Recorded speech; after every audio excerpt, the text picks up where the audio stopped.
पुनः बुआई चैनल तरावक जरी रजी से अलग रे रीतिका चीजें जो कि पढ़ाई नहीं कर रही है। ये रही निकिता जो कि पानी में नहीं पी रही है। ये रहा मैं जो कि वीडियो बना रहा हूँ। ये रहा मम्मी जो कि खाना बना रही है।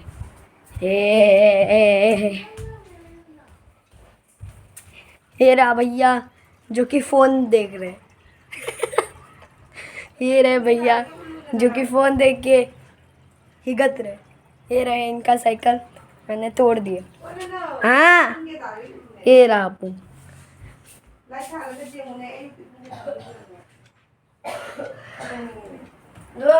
ये रहा ये परक्कू के बच्चे।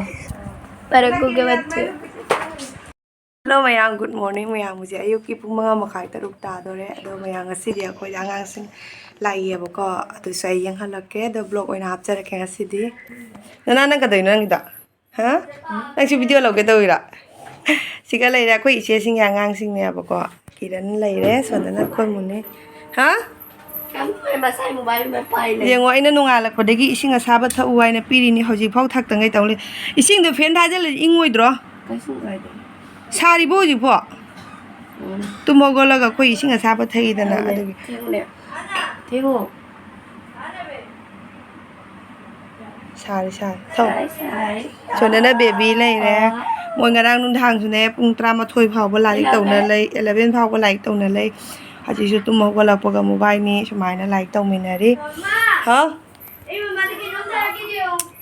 अदो मयांग असिदिने मोटर बुकनी ओइना Taurani asina ngarang nungdhangi ta katang lai hauba asina tanna sigai siga ina sumaina totlaga thamme khangju sagale aigi chula je si je ngasi nungala pai tai thokpa nangdra ba ising lakpane khopane tawbada mayam ne na khangi dunya koi ising lakpado jamna busy oidana ayuk se to buji khangju sare ai hejang thongage ai kok lurugagi samgaje phajana ka phajan baka ngam nangre mayam ngasi dine ngasi thabak su khara kali ne numi khuringi thabak kali ba da ngasi na mu hena khara kan bai tare puri se khara jamna ho gain to ne ngasi akoi iche gi Machasing ko iche ojum da chakhi ba do mo yang ngasi asi akoi da le hore ba mo gi su jauna khara jamna ho jali ba puri se ai jang di dum ai amuk ta dum pun challe horen nongdin gi ba ro gi su dum punna thongjal la bane sigale mayam puri do ai thau da di pura tauhan re ba thau khara khara ha pa ga sumaina git kin namagane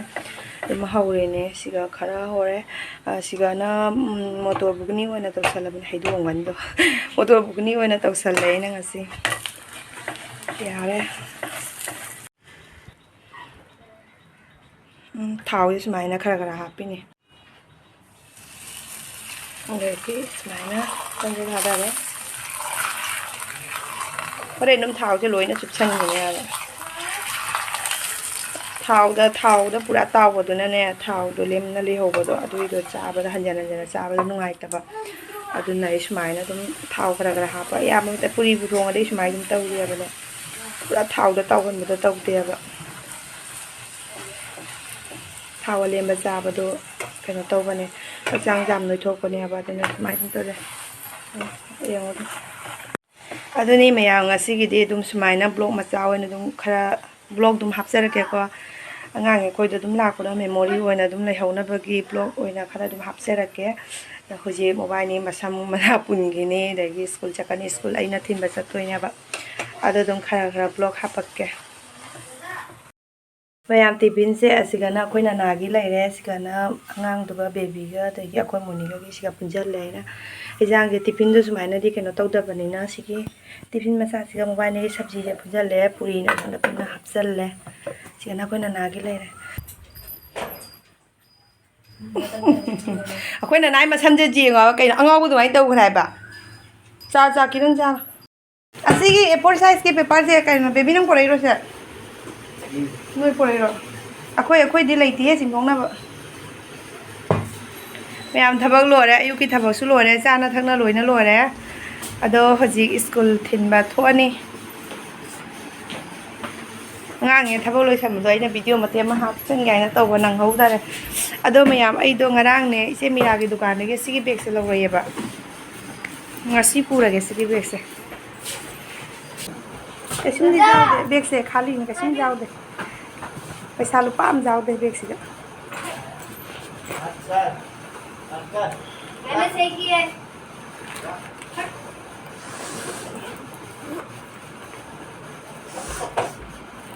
यार हमें तो pedal चाहिए like जो हाथ नहीं है मां Lagi jo hapri ya. Kaino nunu nang buting di bani nang tahu itu. Seat आके स्पीड था Cycle ki matungi makaje kan alu puri nune. Nana nang lo tui ro. दादा बेबी रेडी थी ये लोग दे अरे वाली लगी Ai ki beg ahan bade lupa tara kan tapi do. Si tu ro ji ra kang de nunu ji beg thi bra bu.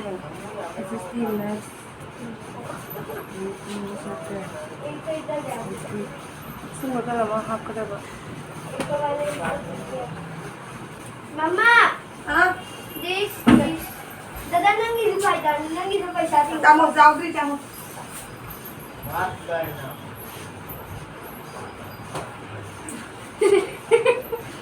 नंगा से तो जाते हैं अभी ना Ama, किधर हो गया Nana do kamu do. छोड़ो Beg di nangi. Ma buat kamera se on lagi dah ni. Video se. Video se on lagi dah ni. Abis nasi kan saya bagai loi jauh orang mani tahu dia. Dua. Saya tahu orang on lagi dah ni cek nak. Mau cik kerana nang dia. Nanti dia ngang sing jam Aku nana nang maning dah cala di masing juga dah ba. Maning dah lebih bayar menang dia pusat. Ya, mes school lah ya. Ya, ngasi di ne ngasagi ai motor bugini do sida laire sina dia ko baro ge hijab oro ba aduna aina siga keno peri khara iron salani ko adeki sigana chimla morok tugi pora ma laire sigana ngarang akoi sogloi thonge ba ko adugi do aina maku do lok thoga thamhoba freezer dum hapchana thamba tugi sogloi maku ge bora ani sia laire ma thel ko asigi 6 hours later. आपको घर में मिल जाएगा fridge में इसको ऐसा because ये बहुत ठंडा है video zoom The next day.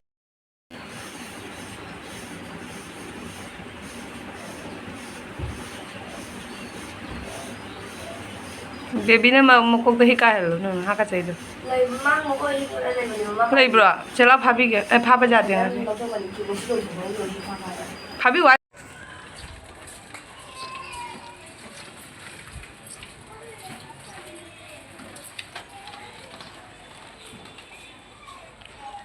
La.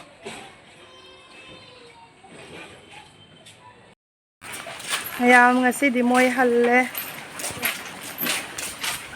Ako na hore nang kamung la uai na hai ne mathau ta ra ga di dum la ka ne ba.